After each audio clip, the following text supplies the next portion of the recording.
Yo, what's up, everybody? Welcome in to Swish for Real. It's your boy Big Mike in the building. I got my co-host with me, Wild Dog. Wild Dog, what's up with you, man?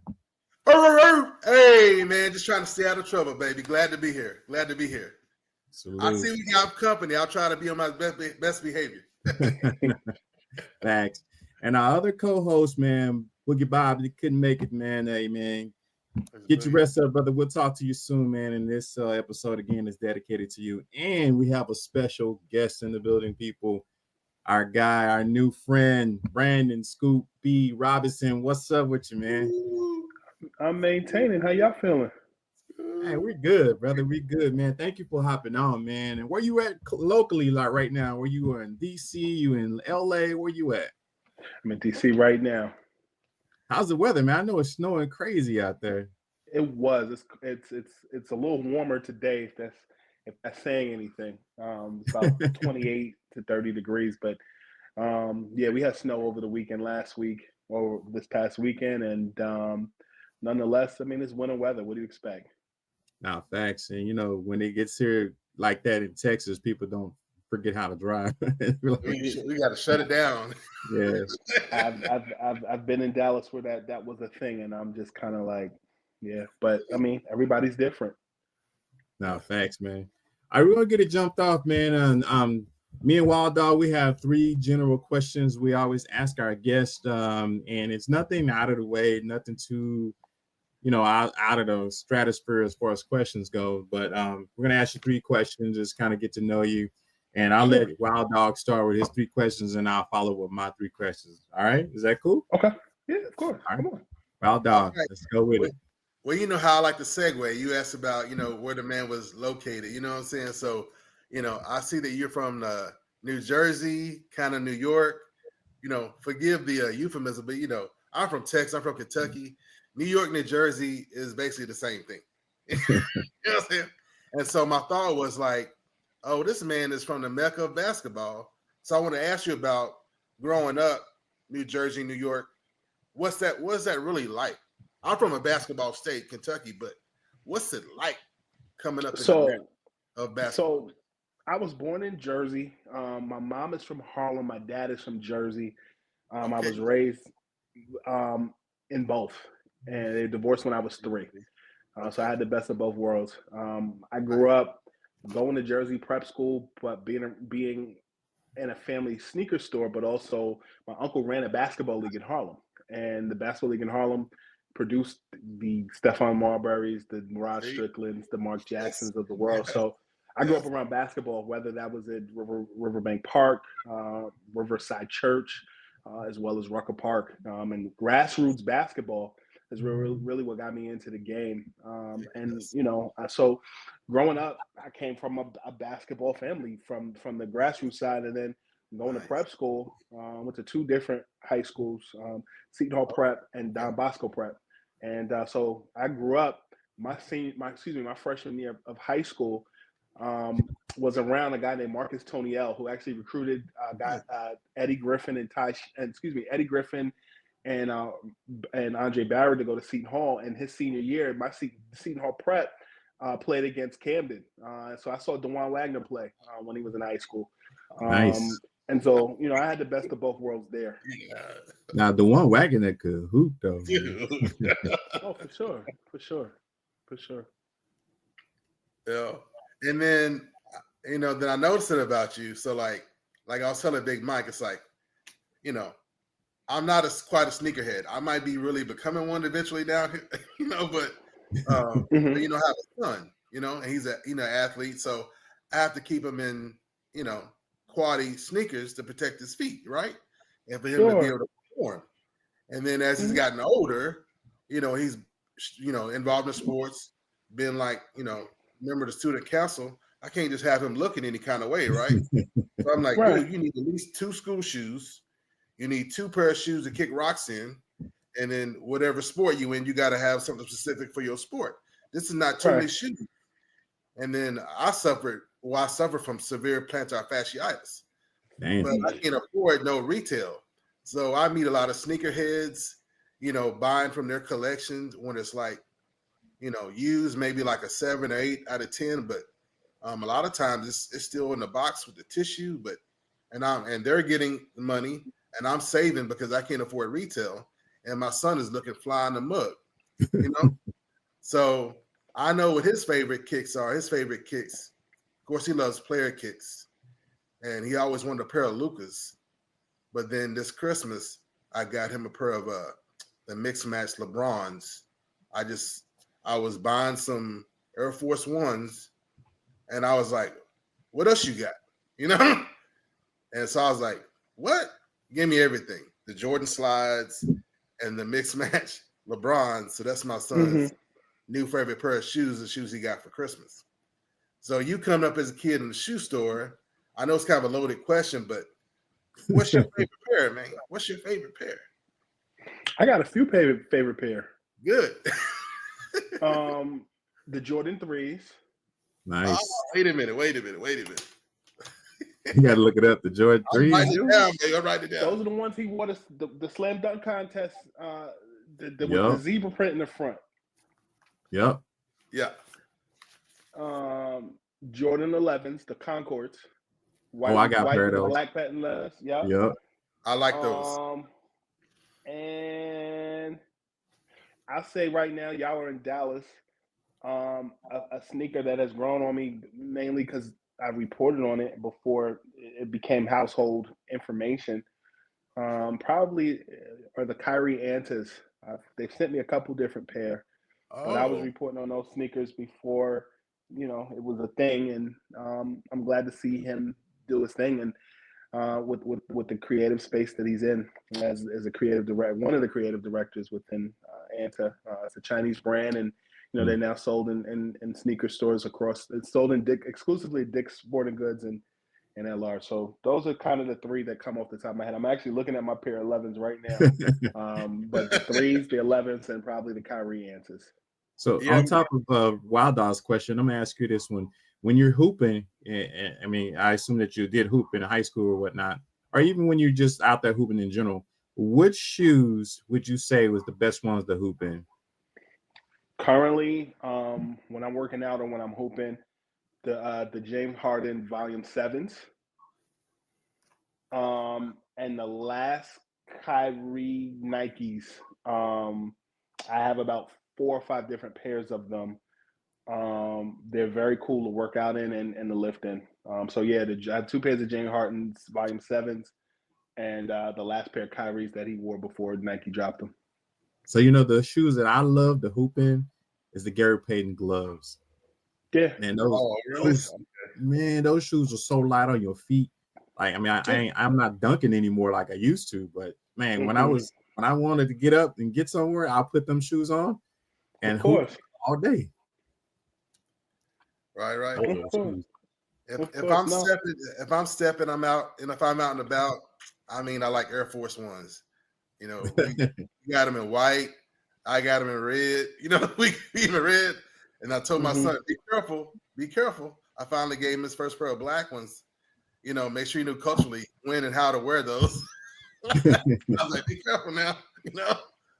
There you go.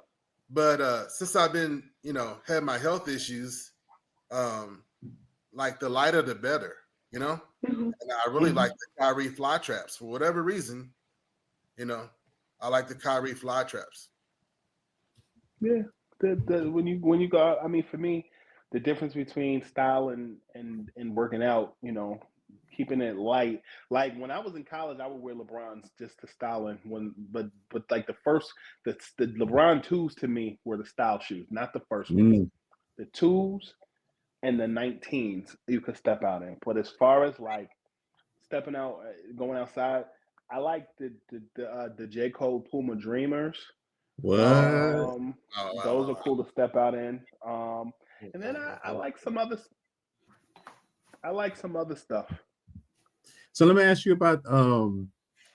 I know when a lot of people start wearing Jordans, it was more of a dress code to Jordans. Like now you can wear them with suits and all that stuff.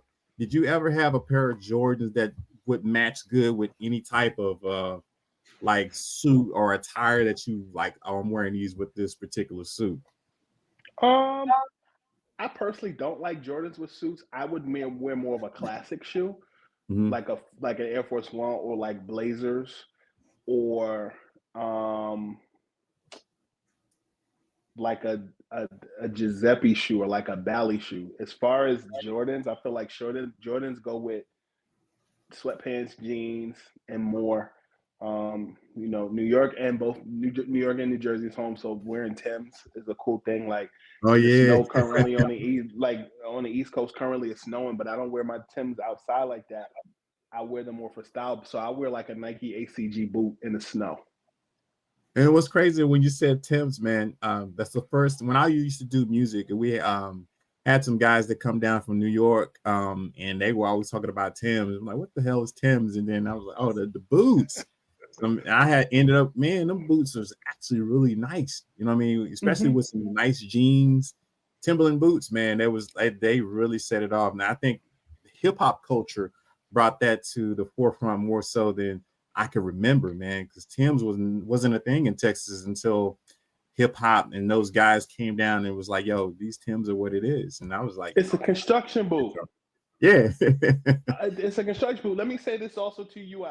While I say that I won't wear Jordans with suits, wearing a blazer with a pair of joggers, that the jogger pant dresses down the footwear. So if you wear a pair of joggers, you can put on, like I have a sage pair of Jordan 14s that I can wear with a pair of joggers and like a collared shirt, but then a blazer. So I mean, there's ways to dress it down. I don't want to sound so stuffy, but there's or if you have I have a couple pairs of Jordan boat shoes that are like Russell Westbrook boat shoes, and those boat shoes, which are Jordans, you can dress it down with a pair of slacks, but then if you're wearing a suit, so there's ways around it.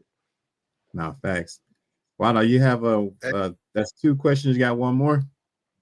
Oh, Big Mike. Yeah, I wouldn't. I'm gonna go ahead and say I wasn't fully prepared because I should have thought of this before. I apologize for disappearing on camera. With that being said, I hope my son is too busy getting his grades up to see this episode fully. But this is what I got waiting for my son next. Oh, nice. Okay, those are SpongeBob Kyries. No, those are the Russes. Yeah. The Russ Jordan. I think James Harden 13th Adidas Boost. I've never seen those. Those are dope. That's a little too much color for me, but I'm a little for the younger kids. That's the generation. Yeah, they with it. I don't hate. That's just not for me. But for him, I love it. I do love that because he's been really conservative and stuff. And then of course, I don't know how I landed these. The Volume 7s. I had oh, those are nice. I had I work out in those. I had bought so many from this guy, and I was like, and so this was like the third time I bought from him and went to go, see him and pick him up. And he was like, hey, you can have these two. He's like, you can have these two because they need a little bit of repair. And I was like, then when I got home and I looked them up, I was like, what? Yeah, I definitely wouldn't. The patent leather at the top. That patent leather at the top of the shoe. Yeah. I have two pairs of those. I have a red pair. I have a silver pair. I like the shoe except for the patent leather at the top. Yeah, I've got the patent leather spray, but I just need to get the base red paint, right? And once I know I get the base red paint to dab on one shoe, and then the other pair like even almost like the magic eraser, the real light. You don't want to sand it, but real light abrasion, and then recoat with the patent leather. Of course, because I grew up military, so you have patent leather shoes for dress, and if you get any kind of damage, any kind of scuff, you got to bring it back to 100%. In the military. So I was like, I already know how to do this. I already know what I'm dealing with. Right. I was like, he blessed me, so that's the only way I could do. Even this pair was a blessing. So I get blessed in dealing with guys and sneakerheads and if they got something a little damaged or that it's like whatever. I haven't even worn these shoes in a long time. You got your son, he's balling, he's football, basketball, and now he's gonna start track. It's like, folks Now need that's to love. me out, All right, so let me go ask my 3 questions. Scoop B. All right, so my first question: what was the toughest question you had to ask an athlete in an interview? I mean, I know you interviewed quite a few athletes, but what was your toughest question that you felt the need that you needed to ask an athlete, and what was their response to that question? Did they kind of take aback, or did they all answer it truthfully?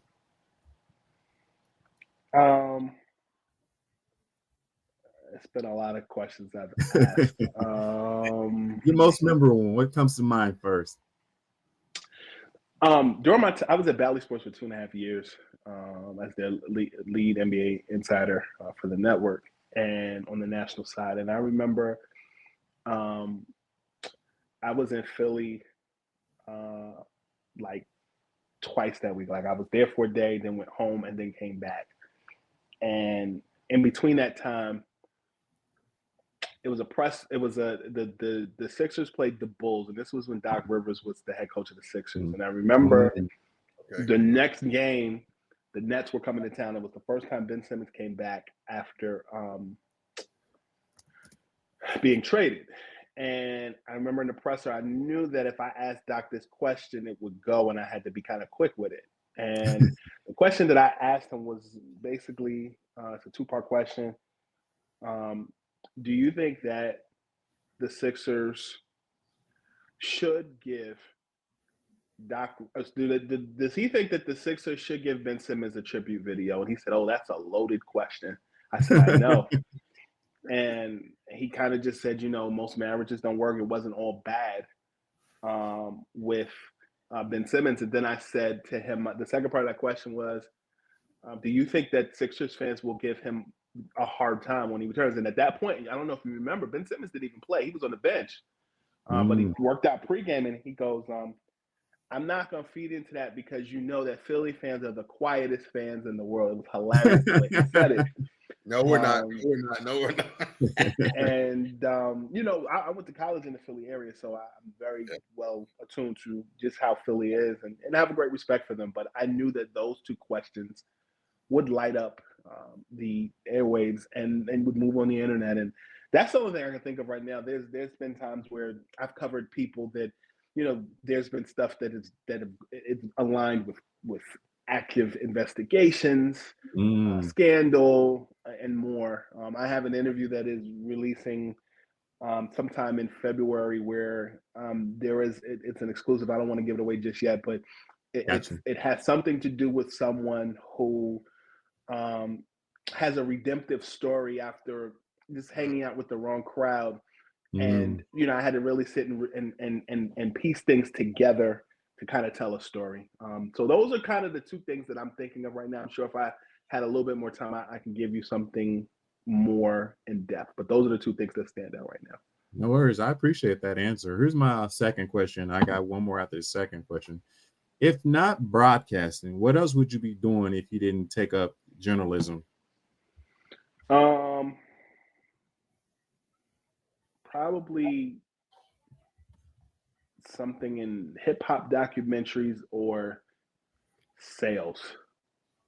Sales? Why sales? Yeah. He grew up in a shoe store. That's right. That's right. I forgot. Yeah, I grew up in 2 shoe stores, but then also,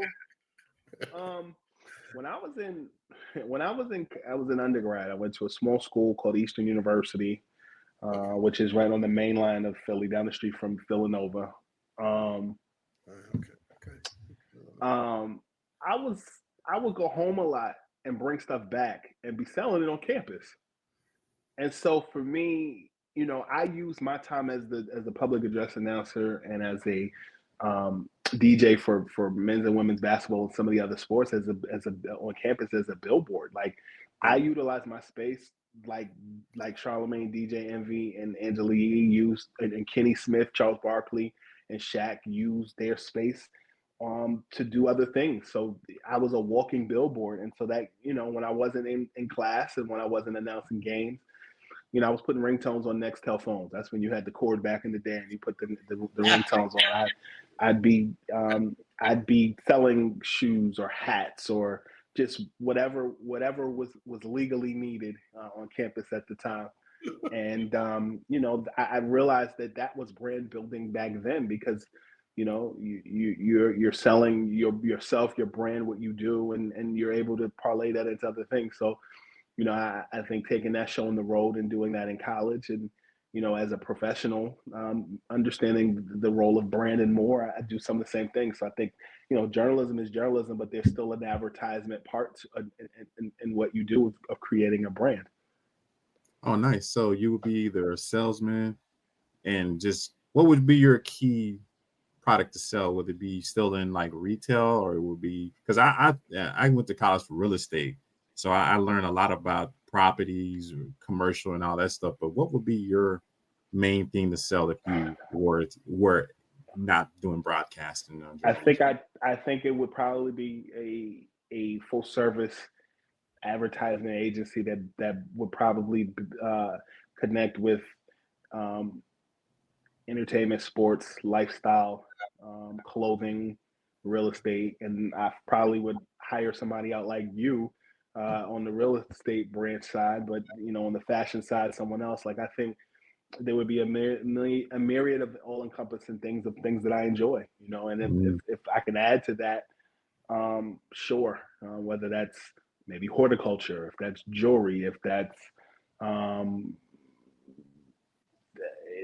like a myriad of different things, legal side of it. So I think there's when you're moving around and you're in different spaces, you kind of meet all types of people and find ways to kind of co-jointly, be mutually beneficial and make money. So I think that would be the sales part of it. I think it would be more than just a sneaker store. I think it would be connecting with Adidas and having clients who are looking to do projects with or collaborations. I saw the other day that Don Julio and Popeyes are doing a collaboration, and people on social media are like, "The heck is that?" Like, I think there's so many ways that you can marry the two or three or four things together. So I'm sure it will be something like that, or find a way to bring back a Kodak disposable camera for like a party activation there, that where you leave your phones at the door and you can only take pictures with cameras, like things like that. So I think that's where I would probably include sales, marketing,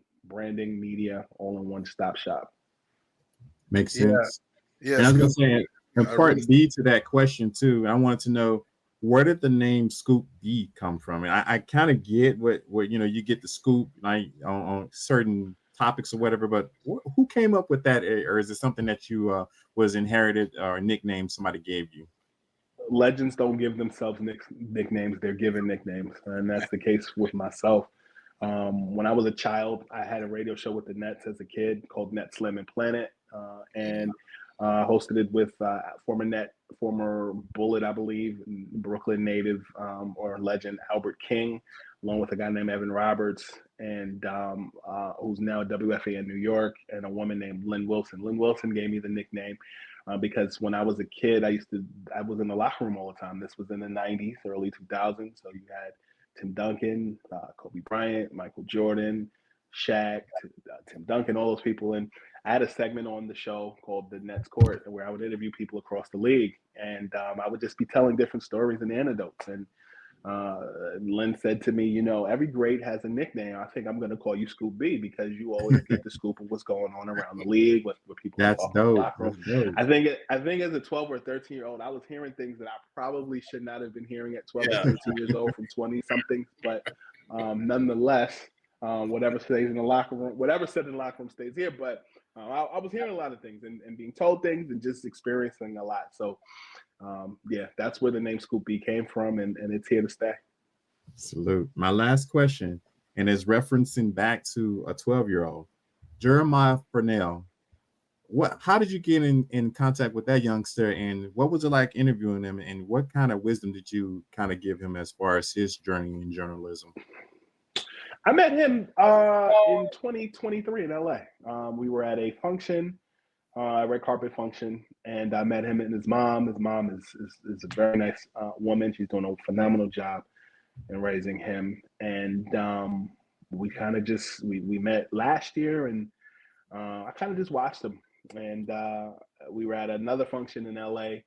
And we you got a few minutes? Yeah, and we taped an interview, and he reminded me a lot of myself.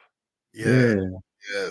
Yes. Man, I wish nothing but good luck on that kid, man. He seemed like Sure. he's very knowledgeable about a lot of things at that age. Kind of, I mean, when I seen you interview him, I was like, I think that's the same way Scoop got, kind of into the game, and you kind of Yeah. gave us the information we needed as far as being the same as this kid, man. That's amazing, man. So thank you, man, for letting us ask you these questions, man. I know it was pretty quick on them, but it gave us a lot of information. So, Wilder, you have anything else before we move on to the next segment? Yeah, I just love how that the universe is helping you come full circle with your life. You know what I mean? Oh, for sure. That's a blessing. God works like that. And then, I love writing, and some people say, "Oh, it's a lost art of this and that," and with AI coming on, but I feel writers are truly poets, and so whenever I come across a writer, I just want to express my gratitude and you continuing the artistry and the craft, right? Because we always have the verbal storytelling, but there's nothing like the human record is whenever it got down on clay. Whenever somebody wrote it down, that's true the beginning of human history. And so you're continuing the history by continuing to write. And Mike asked you about the interview, and I wanted to ask you about any story that it may be your favorite, or story maybe where you were like maybe shaking before you hit send.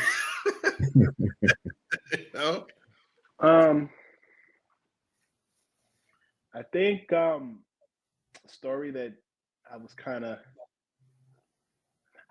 as far as favorite story, I think there's always ones that you start on the ground floor and you work your way up. So I think a story that I think a couple stories that I think I enjoyed on the climb up were probably 10 plus years ago, and it carried over. One was catching Jabril Peppers when he was in high school, and Julius knowing Peppers. No, Jabril Peppers. He plays for the New England Patriots. Oh, gotcha. I had been covering him in high school and locally in New Jersey, and he made his announcement that he was going to go to the University of Michigan, and he did it by freestyling on ESPN. And the whole story that led up to it was, at one point in my career, I was freelancing at about 12 different publications at one time. I was living in my grandmother's basement apartment and didn't have a stove, didn't have an oven, was cooking on a microwave, crock pot, hot plate, George Foreman grill, the double door. How old were you then? I was fresh out of grad school, so I graduated in 2011. I was about 20, somewhere between 26 and 27 years old. Okay. Yeah, you were young. And double door fridge. The freezer side worked as a fridge. The refrigerator side didn't work. And I was, building relationships, and I was covering him locally, and I reached out and pitched the story to Max Preps, and they were all in because none of their writers at the time had that in with him. And I wrote 2 features. One of them was connecting him in hip hop. He and his cousin actually were putting out music, and then ultimately, his dad taught the group Naughty by Nature how to breakdance on their climb up. And so I actually interviewed Vinny from Naughty by Nature, and then one of the features talked about Jabril and his process there. So that was probably like memorable there. And then around that same time, probably around his second year in the NBA, I connected with Kyrie Irving, and our paths crossed because his dad and his godfather, Rod Strickland, played in my uncle's basketball league in Harlem.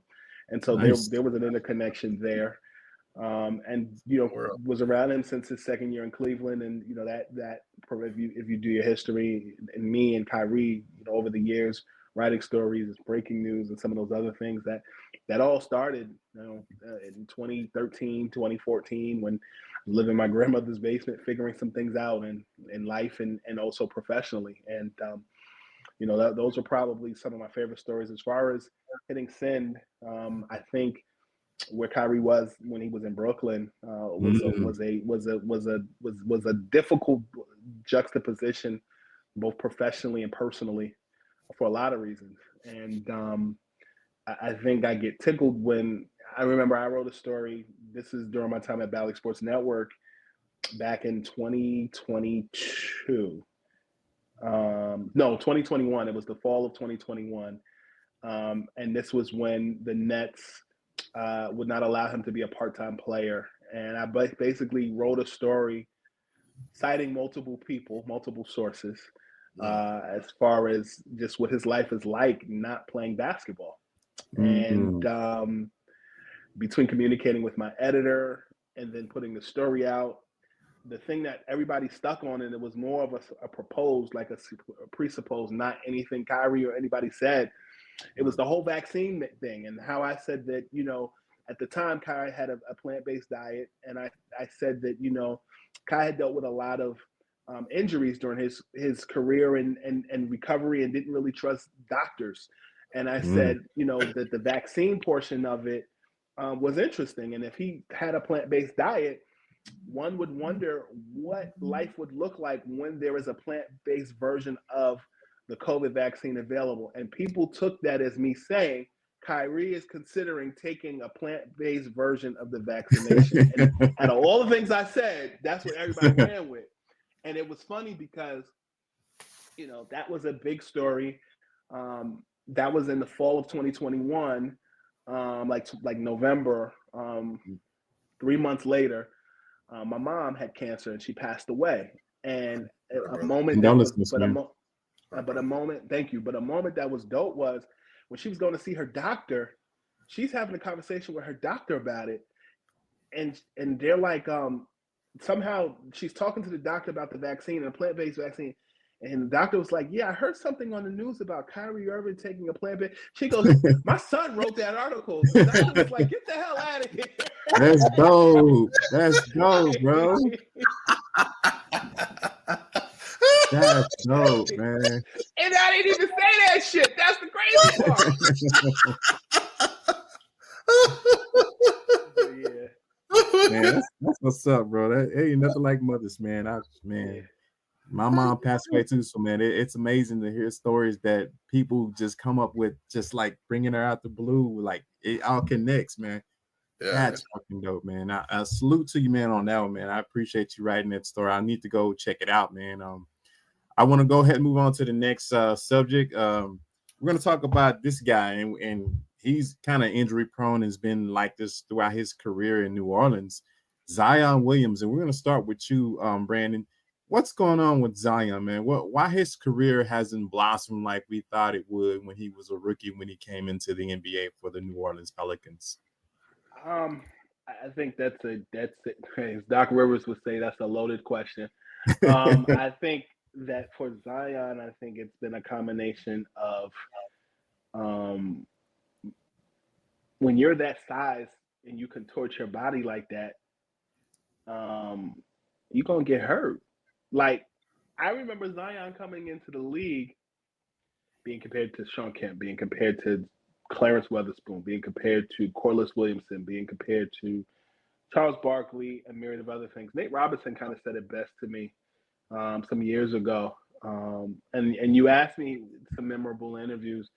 During that time in COVID in 2020, I really felt like we were one of the dope poets that were writing key poetry and writing key pieces that stand the test of time. And in 2020, Nate Robinson was one of the guys that I sat down with, and he compared Zion to a cross between Shawn Kemp and Zach LaVine. The jumping ability and the size.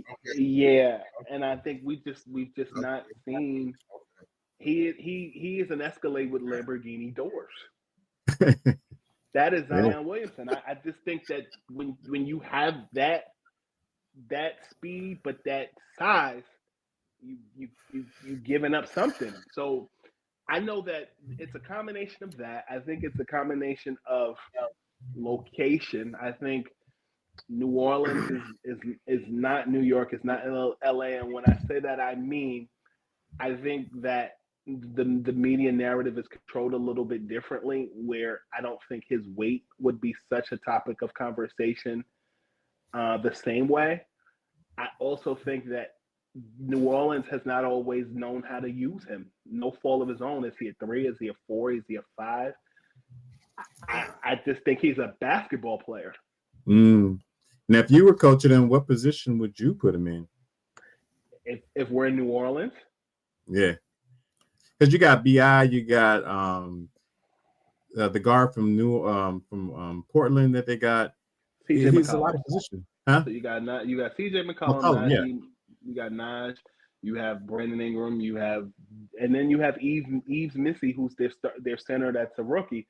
If I'm Willie Green and I'm in that position, I'm likely starting Zion at the 4. But I think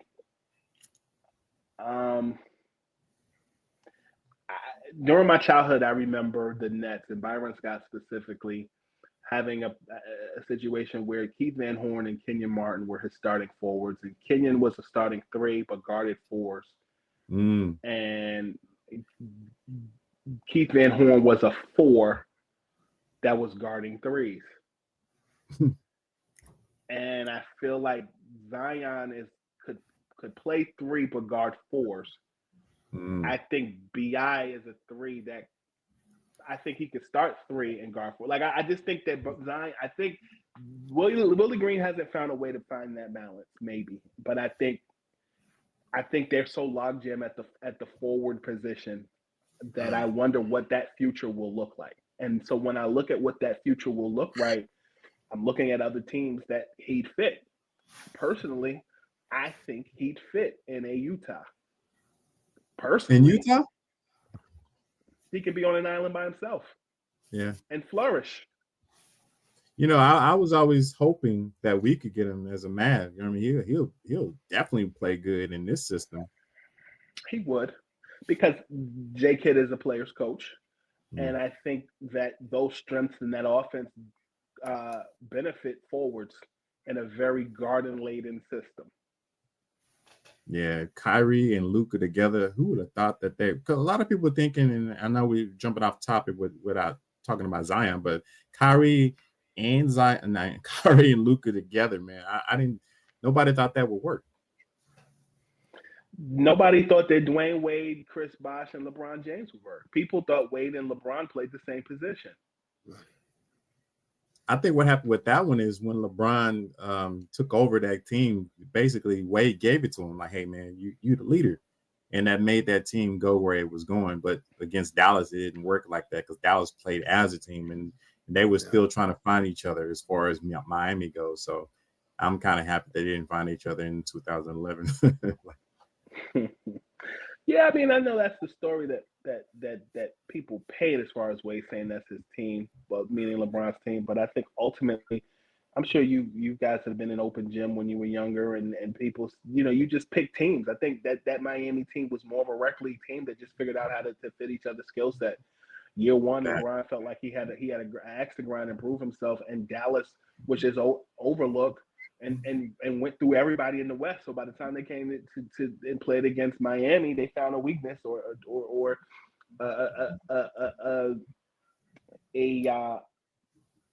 a blind spot, if you will. And I think that they found it, but I think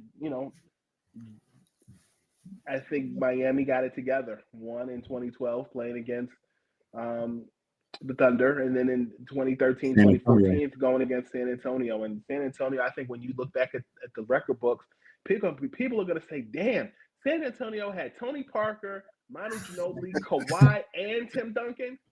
Like, I think that is so, that's like so understated. That's like wearing a Tommy Bahama shirt. Like, Kawhi was like understated on a team that had Tim Duncan, Tony Parker, and Manu Ginobili.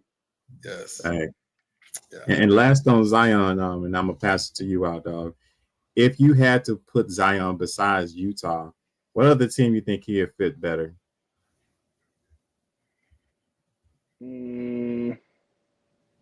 I think he'd fit in Cleveland. Again, this is nothing I've heard, just talking about fit. I think he'd fit on a Cleveland. I think he'd fit. I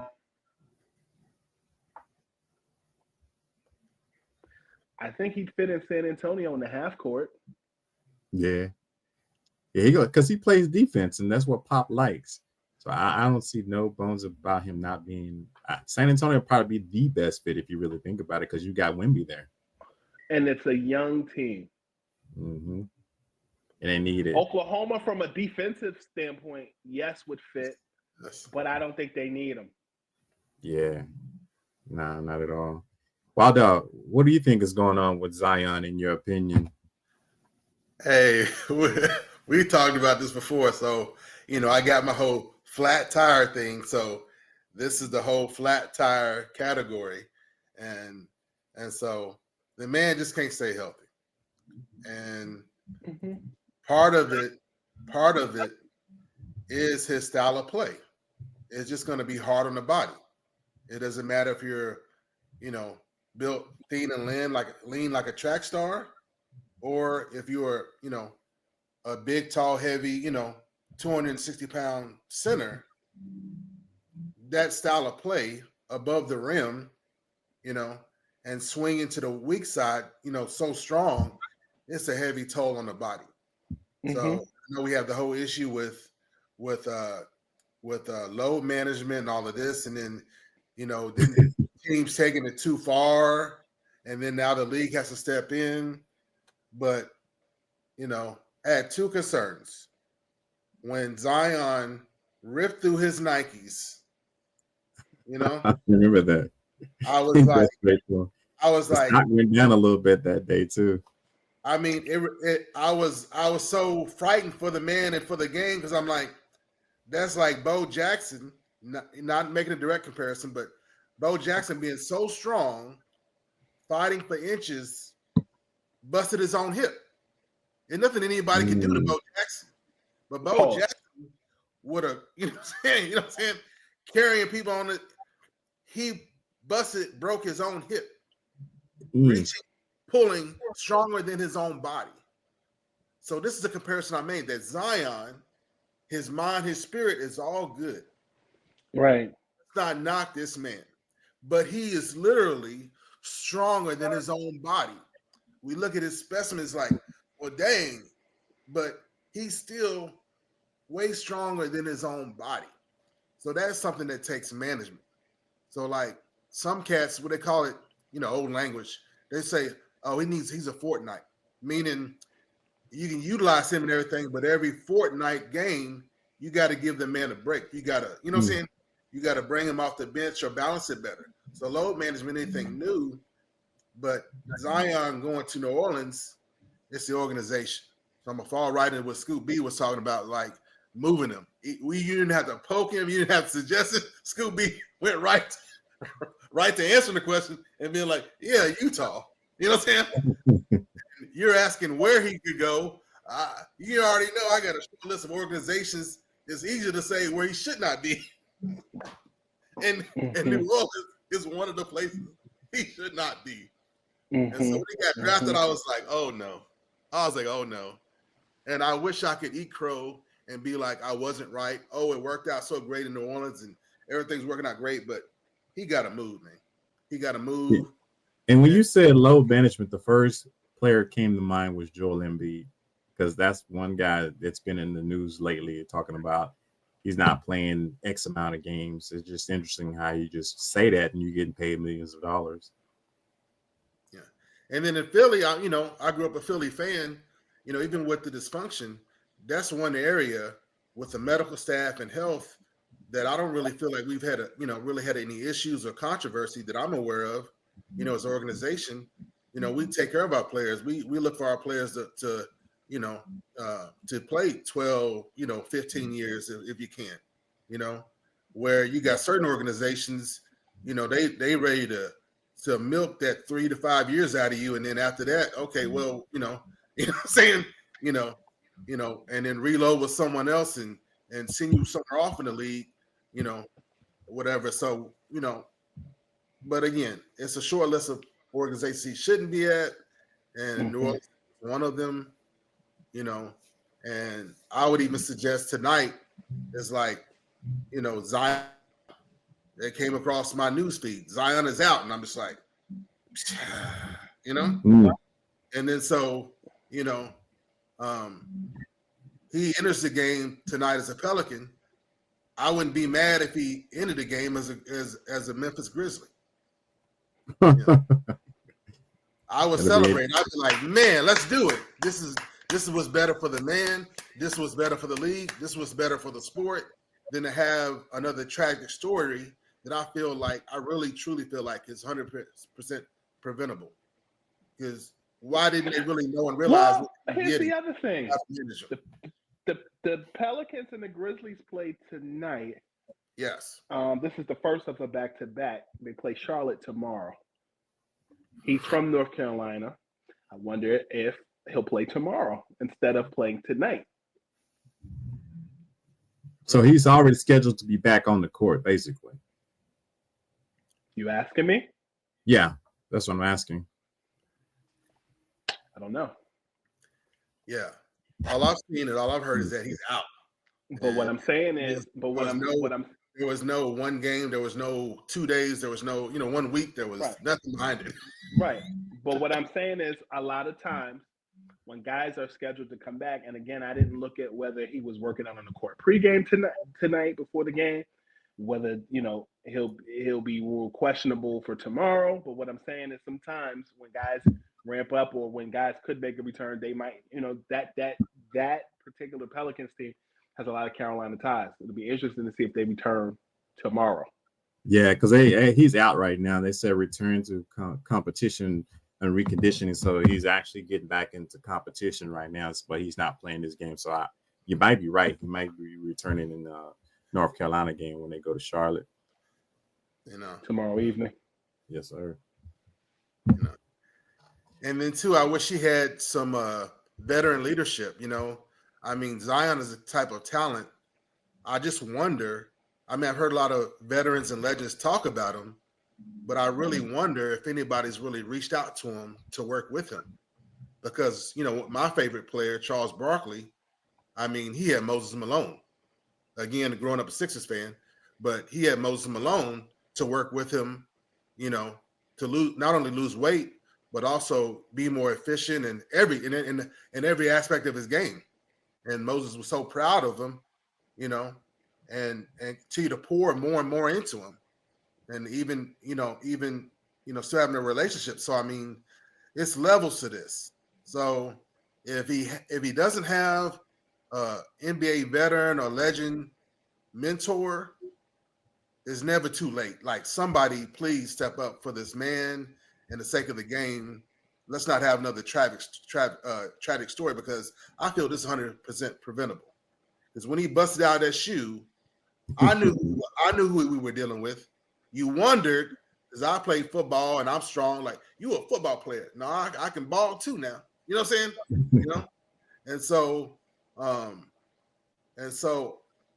couldn't even have the same shoes from one game to the next. I had to have 3 pairs of shoes, 1 to practice in and 2 for games.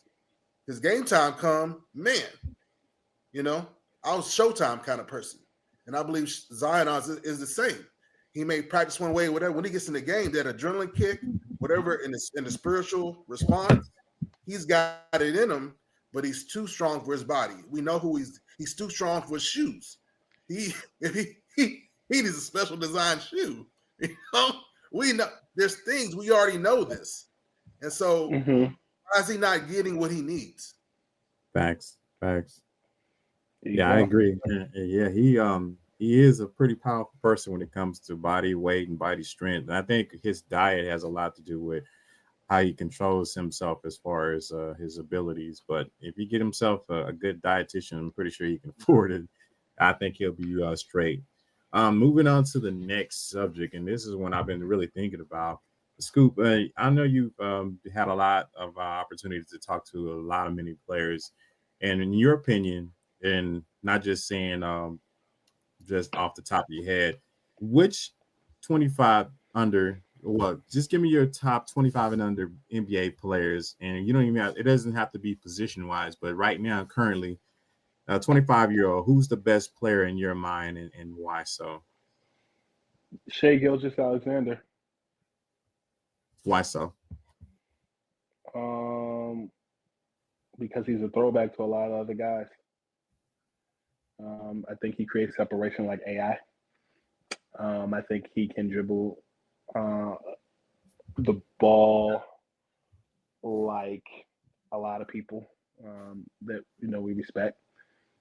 And I think that he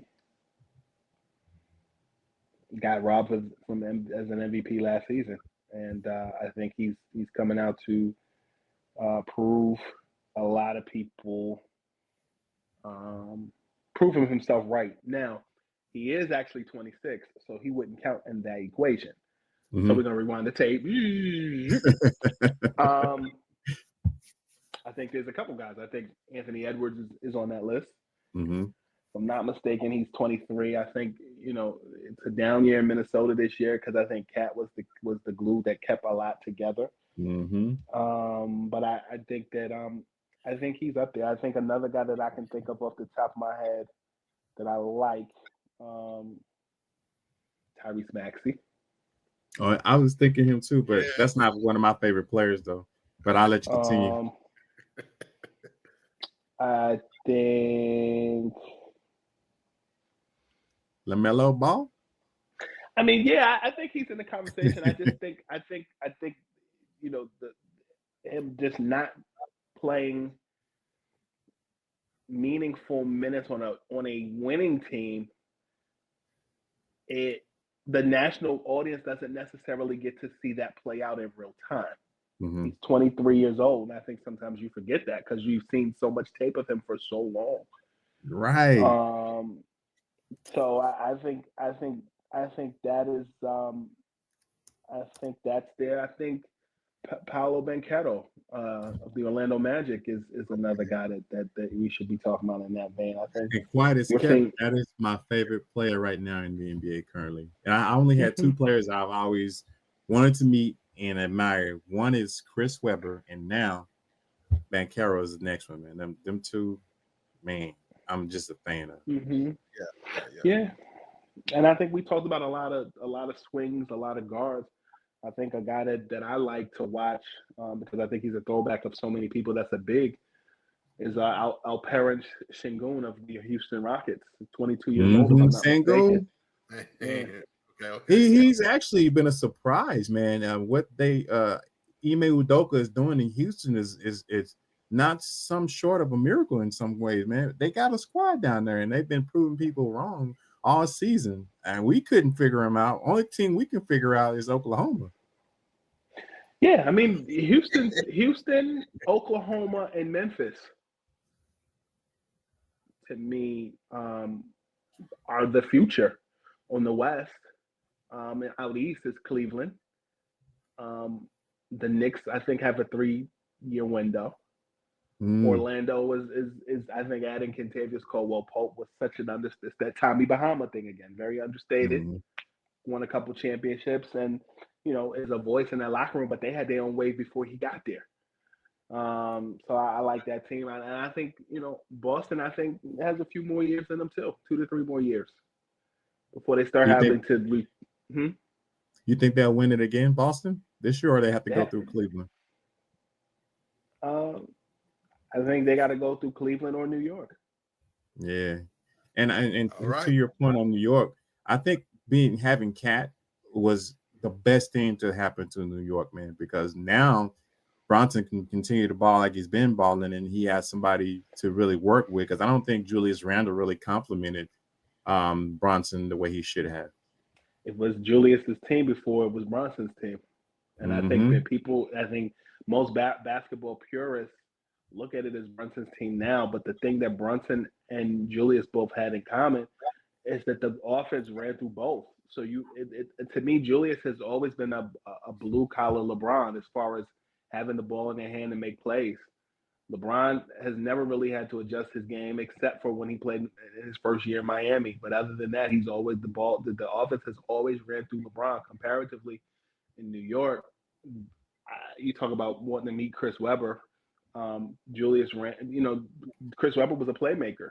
Mm-hmm. Julius Randle's a playmaker that can score and more. And I think that's why his acumen benefits a Minnesota team, because you have a complimentary point guard in Mike Conley that understands the personalities and the personnel that's on his squad.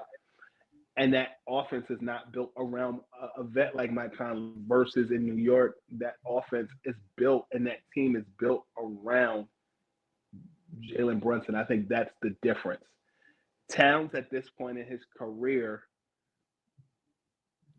Karl Towns in New York is what the 76ers were hoping that Al Horford would have been in Philly after Jimmy Butler left.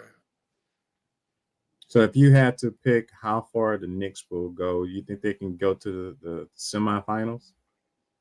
Mm-hmm. I think they can, but I think there are a lot of things. Like when I look at basketball, I always look at things in segments. Like the beginning of the year, from like October to Thanksgiving, the Knicks were dominant, right? And then injuries happen, holidays happen. Then you get to Christmas, and you look at what things are. Then you get to King Day, and then you go from King Day to Valentine's Day, and around Valentine's Day is All-Star Weekend. Once All-Star Weekend hits, you kind of know who's it. And then after All-Star Weekend, guys go on these runs.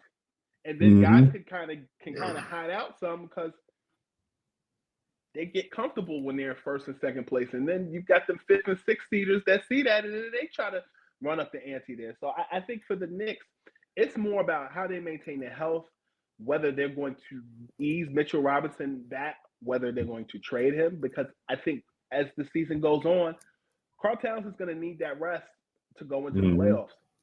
But so too is Jalen Brunson, and so too are some of the other guys on that team. Like, at the beginning of the year, I remember people kind of dumping on Mikal Bridges and a whole new system where the system wasn't built around him. He went from being in a system in Brooklyn where the system was being built around him, and prior to that was in a system in Phoenix where he was the sixth man. He's like been the new kid in school a few times. So I just think that everybody had to adjust to each other's playing styles and adjust their roles from where they were previously to where they are now. Right. And going back to the 25 and under, pretty much Oklahoma, a lot of those kids are 25 and under. That squad, as far as being that young, are you surprised how good they are at this point? Is it the coaching, or is it just the talent that they have and the coaches and being able to have an easier job coaching these kids because they're so talented? I think Mano put out a song years ago called All the Above. I think it's all the above of what you said. I spent some time with the Thunder in Oklahoma last year. I spent like 10 days in Oklahoma and got to know Lou Dort, got to know Shea, got to know the coach, got to spend some time with Presti. And I think it's more of a college atmosphere. I mean, even the games themselves, like when you go to the games at Paycom, they got like a drum line at the top of the arena that's like beating on the drum during the games. Like that's very Boomer Sooner. Like then like this is the only team that has like a prayer of invocation before they sing the national anthem. Oh wow! Yeah, they're the only team in the NBA that does it. Like somebody that prays before the game. Nice. You're in a situation where you watch them move from Seattle to Oklahoma and protect Russ and insulate Kevin and James, and you got guys like Shea who grew up watching that, and I think this is the second coming of Oklahoma in a way that they built through the draft. I think adding Isaiah Hartenstein as both of an insurance policy at the center position, but also as the muscle that they were missing in the playoffs last year, because I think they lost to the semis last year. To Dallas, yep. I think, and they've had a tough time with Dallas this season too, by the way, despite that. Yeah. But when I look at Oklahoma, they got chances to mess up and come back and fix it. and I think that's great for them. But I also think they're in a situation where they don't have. I think their Coach Mark, comes from a G League coaching background. I also think that him Yes. having the familiarity with Alex Caruso when he coached Alex when they were both on their G League affiliate team, Nice. and Alex coming in with championship experience and the defensive stopper that they needed. I think that Josh Giddey move was one of the best trades of the Mm-hmm. offseason, bringing in Alex Caruso, because Caruso Yeah. fits Oklahoma and Giddey fits Chicago. So I think there's a lot of Yeah. different factors that fit. It's a balance of vets, a balance of experience, and guys who have been through the mud and are now, coming together for one common goal. I like Oklahoma, and I like Jalen Williams. Jalen Williams is we were talking about sneakers earlier, and I was with Jalen a couple of weeks ago, and we were talking about those hard, because he's an Adidas guy, and we Mm. were sitting in the locker room just talking about shoes, and he told me that those he switches between the current Harden sneakers and the sevens that were from 2 seasons ago, and he told me that the sevens remind him of the Nike foam posits, the shape of Those it. foam posits are heavy. I got a pair of those. Some heavy Right. shoes. Yeah. Yeah, like those are the kind of conversations that those guys are having in the locker room. Okay. Sneakers, fashion, private jets, the future, and just being young and where life will take you. That youthful energy, I enjoy being Mm. around that team, and I think I just like being around that team. It takes me back to the early days of me, Net Slamming Planet, and being around just a locker room. It gives me those vibes, and I can relate to those guys on so many different levels. Facts. Well, dog, the same question as far as the 25 and under. Who do you have as far as the top 25 and under players in the NBA currently? Yeah, you can go one or two, or how many you got in your head? Well, I mean, y'all left a little bit of meat on the bone for me. So, I mean, not that I'm tired of talking about Ant-Man. I don't think I'll ever get tired of talking about Ant-Man. But still, Anthony Edwards, coming off the Olympic gold medal. They're sitting at 8th seed right now. You know, but again, like Scooby was talking about, you got to make that turn. Whatever can happen, can go down first half of the season, but you got to be rolling and healthy coming out of the All-Star break, and that's really going to be more telling. Mm-hmm. So I don't know that 8th seed against Anthony Edwards at all, but that's where they're sitting right now. But then one of my favorites, who I'm kind of concerned about, especially coming off his injury, they're sitting at 6th in the East. Indiana Pacers, Tyrese Halliburton. Just, his mentality, his bravado, and then his development, and really, looking at being a two-way player, just even coming into the draft. I was at a draft party and he got picked up, and I was just like, Yeah, I think he's benefiting playing under Rick Carlisle. And when I used to coach basketball in the rec league and the youth league, I would mimic how Rick Carlisle would call his timeout. So I think Halliburton is really benefiting from playing underneath Carlisle. I'm sorry, I just wanted to add that in there. Yes, sir.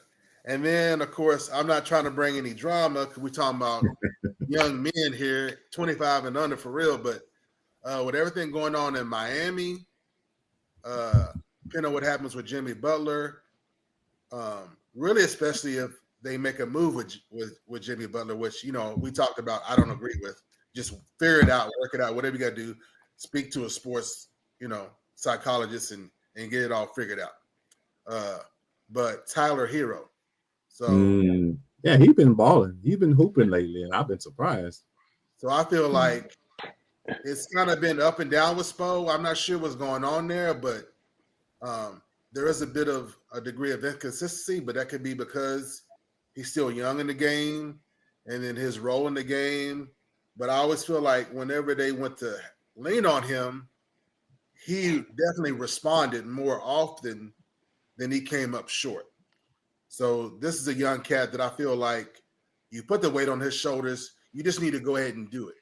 If Jamie leaves, put the weight on his shoulders and really shake it out and let the young man just not just grow, but really see how he responds.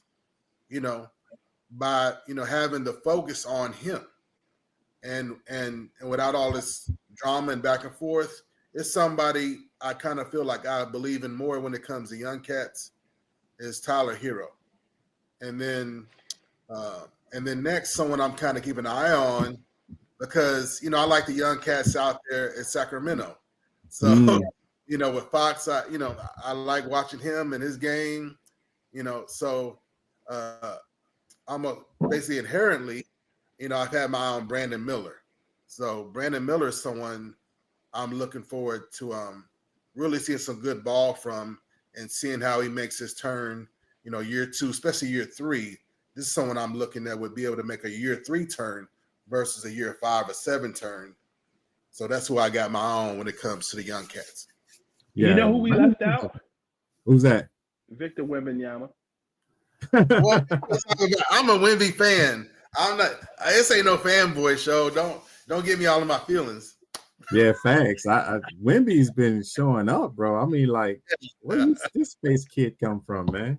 Yeah, I'm a Wemby fan. That's no doubt. Right. And I know we kind of pressed for time because I don't want to run you all too long, but I'm gonna make this our last segment, and we're gonna talk about NBA nepotism, and particularly we're gonna kind of speak on Bronny James. And there's a lot of players in the league that come from NBA pedigree. I mean, Jalen Brunson basically is one of them. Scottie Pippen's son is one of them, and Bronny James is one of them. Nepotism is something that it's been spoken about a lot. Scoop, what are your thoughts on NBA players having the nod when it comes to being drafted or picked up, as far as them having that NBA pedigree when it comes to their parents? The kids of players literally take a case study in the game of life by watching their parents. And the players that you've mentioned are phenomenal players, but we've seen it even before then. Kobe Bryant not only was the child of an NBA player, but he was also, if I'm not mistaken, his grandfather played the game as well, or his uncle, Chubby Cox, as well. Then you look at Steph Curry, Del Curry was there. And there's a long list of that. And I think you see it in other disciplines. Like, for example, Rod Thorne for years was an executive with the league. His daughter Amanda works for the league very closely in Adam Silver's office. Amanda, I think you get the opportunity to see how things work, and I think that Steph Curry was an example of someone that it took a little bit of time to be who he was, better than his dad. Kobe was better than his dad. Even Kyrie Irving, to a degree, was a second-generation ball player, although his father did not play in the NBA. His father did play overseas, which is why he was born in Australia.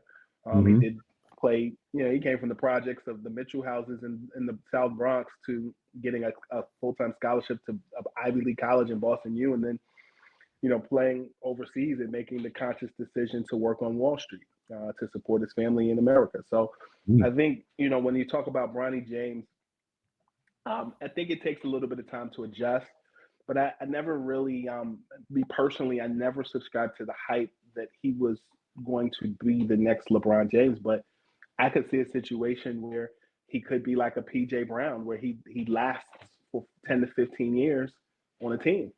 Certain guys become glue guys and they stick.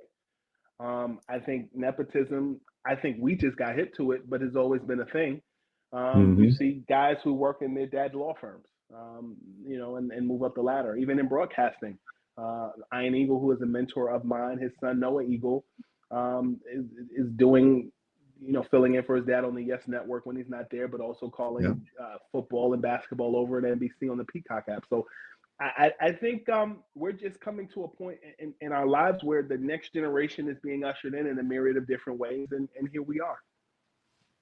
Now, I agree with that, because if you look at it, it was inevitable, because now it's so much to like when you train your kids, like when I coach, we had did a lot of training, and I could see you have a parent that has the money to get you the best trainers, who's a parent, a child of an NBA player.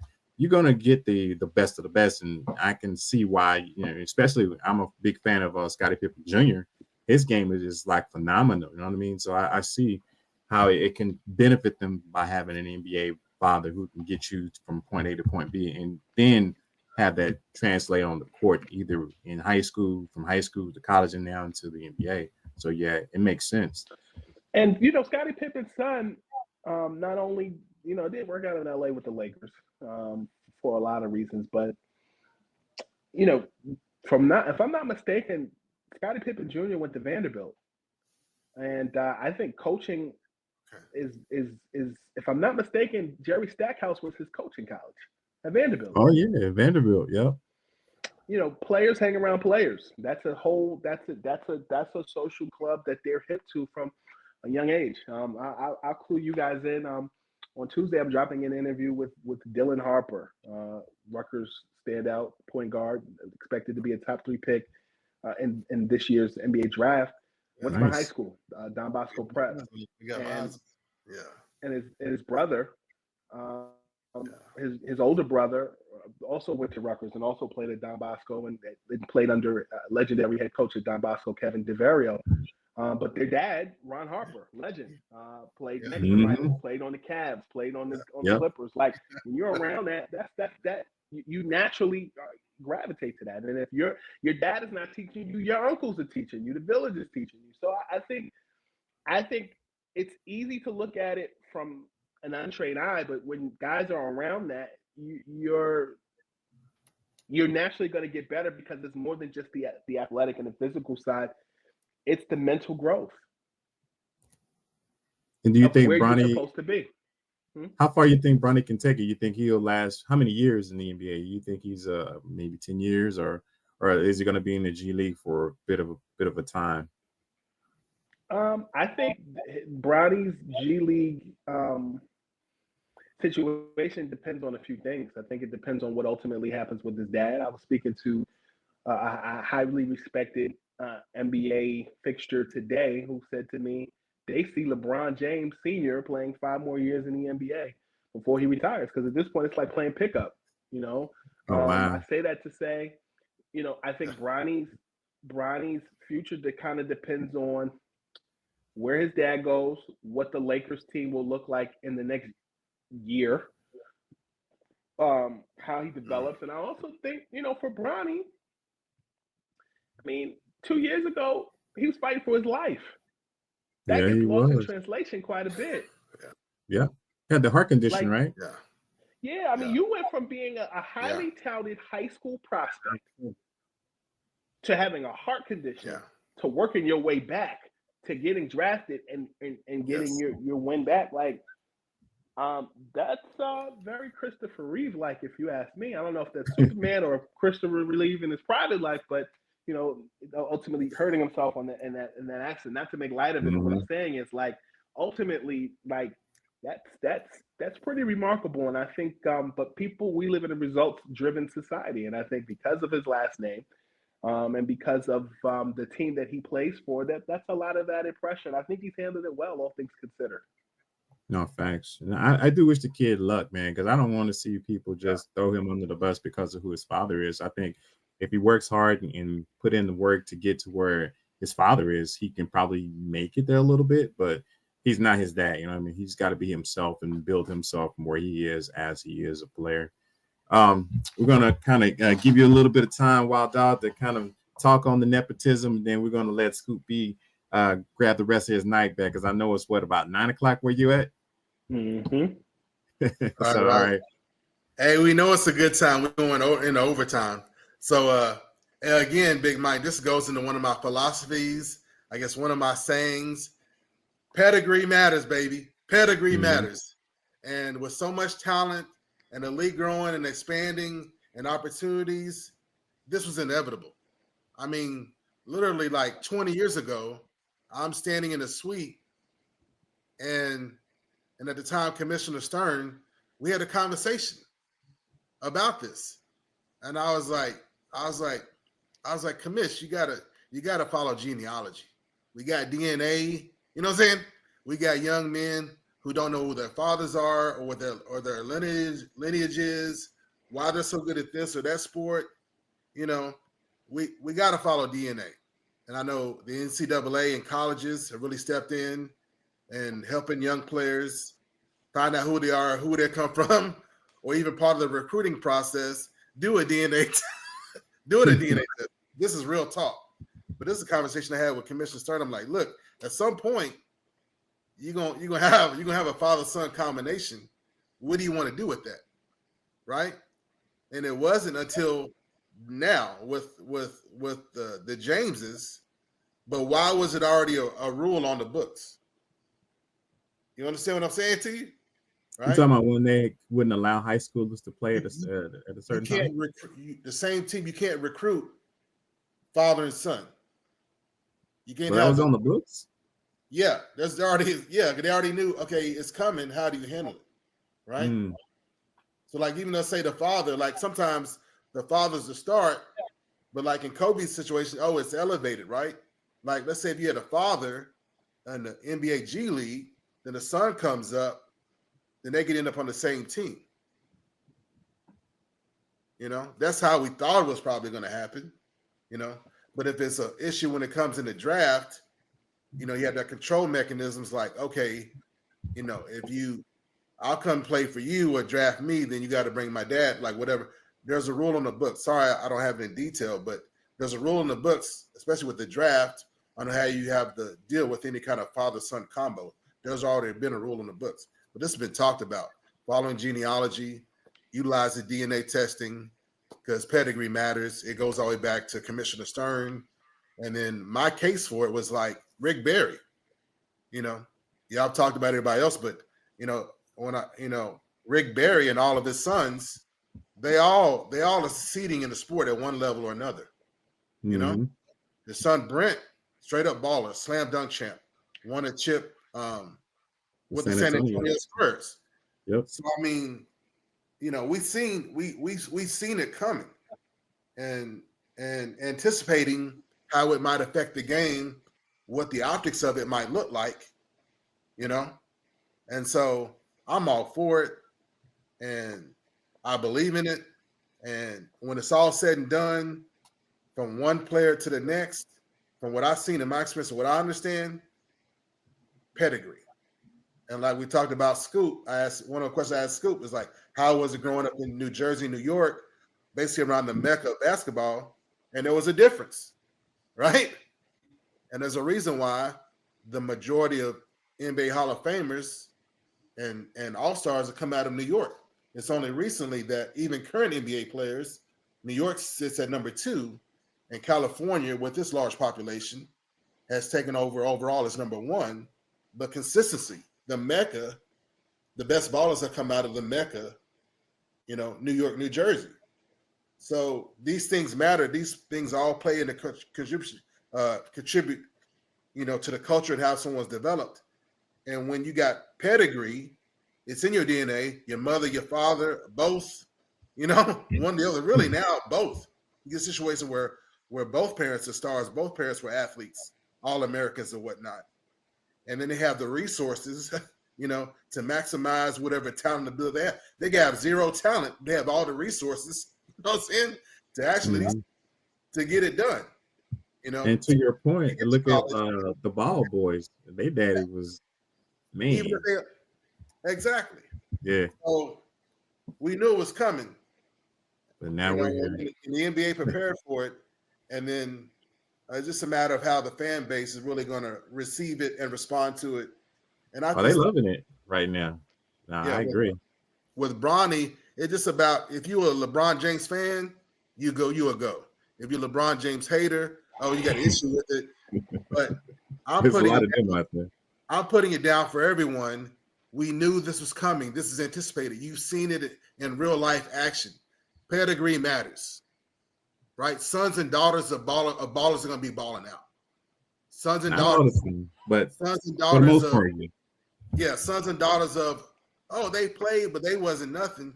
They don't got nothing to do with their children, their grandchildren. It's in the DNA. Okay, you know what I'm saying? Right. Yeah. Yeah. Scoop, man, I appreciate you hopping on, man. We're gonna close out this podcast. It's been amazing, man. Man, a salute to you, man. I appreciate the stories, man. We probably have to have you on again, maybe down the line we have time. Yes, So sir. we're gonna let you close it out, man. Tell the people where they can find you at on the social media streets, give them your handles, and they can check you out from there. You can visit scoopb.com. You can check out all information about me. You can check out my blog. We post up pretty much every couple days on the site. Subscribe to my YouTube channel at ScoopB Instagram and Twitter at ScoopB. And thank you, as always, for the opportunity to be myself. Absolutely. And we'll put your links on once we drop this video. We'll put all your links on there so they can check you out there. Wild Dog, tell everybody where they can find you on these social media streets, my guy. Hey, I don't be doing too much. I got to stay out of trouble. You know what I'm saying? So you can find me on YouTube at Wild Dog 357, doing commentary. Find me in the chats. Sometimes being a, guest host for college football or whatnot, wherever I can fit in, wherever I can help and just, work on my speech therapy. Again, that's on YouTube at Wild DOGG 357, baby. And always Swish for real. This is for real. And y'all can see me on Twitter X, Mikkel Lampkin, poet. And I'm always here on Swish for real, man. And check me out. And again, Scoop, man, appreciate the love, bro. We'll have to link up again sometime, man. When you come to Dallas, man, let me buy you lunch or something, man. Let's hang out, man. And I appreciate you coming on, guys. Swish for real, we are out, man.